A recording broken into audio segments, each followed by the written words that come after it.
A desert, no matter how barren, serves up a picturesque view to the eyes. When we think of a desert, all we could picture is a vast isolated plain filled with sand.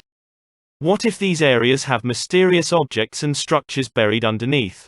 Several expeditions have been initiated in order to discover the unknown secrets that have been concealed by the deserts for centuries. Sounds like a plot of an adventure movie, right? Let us take a look at 5 of the strangest things that were found in the desert. In 2011, a mass graveyard of baleen whales, also called toothless whales, was unearthed from the Atacama Desert in Chile. Scientists believe that it was created by 4 different events over a period of 10,000 years.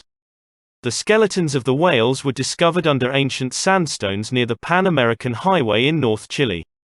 It is believed that the whales had consumed poisonous algae before being washed into the estuary and eventually were carried to the desert.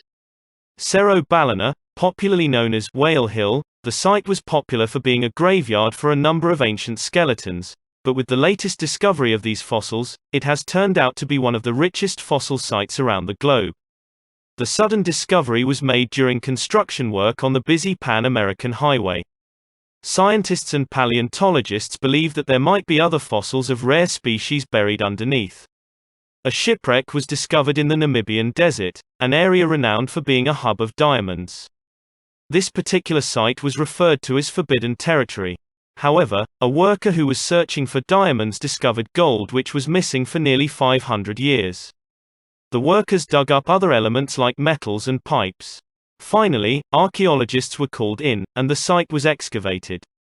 Although there was no definite evidence, scientists believe that the ship was called Bom Jesus, which translates to the Good Jesus. Portuguese in origin, the ship disappeared on its way to India and never made it past the Atlantic Ocean.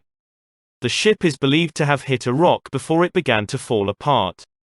Its cargo consisted of precious jewels and other items like swords and muskets. The artifacts are now being preserved since they are from the 16th century, and most of the area, including the ship, remains open to public access. The catacomb ceiling at Saqqara in Egypt was found to be a necropolis of a large number of dogs and puppies who were killed and mummified. The Egyptians worshipped Anubis, the jackal-headed god of death. Near his temple, the catacomb consisted of mummies of animals and the ceiling consisted of the fossils of an ancient sea monster, a marine vertebrate that dates back to 48 million years ago.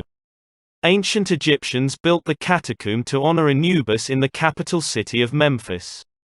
It was a common practice among the animal breeders to raise animals, like dogs, just to sell them to people who would like to sacrifice them. These animals were believed to have carried messages and prayers to Anubis, once mummified. Animal cults like those in Saqqara were popular from 747 BCE to 30 BCE until the Romans came to power. These cults gained support mostly because they depicted national identity. Thousands of stone structures that can be interpreted as geometric shapes have been discovered in the deserts of the Middle East. Archaeologists have found a couple of wheel-shaped structures that date back to approximately 8,500 years ago, making these geometric wheels older than the infamous Nazca lines in Peru. Local tribesmen, when asked, revealed nothing much about these structures except for referring to them as works of the old men. These structures include kites, stone structures for killing animals, pendants, lines of stone cairns, and massive, meandering walls.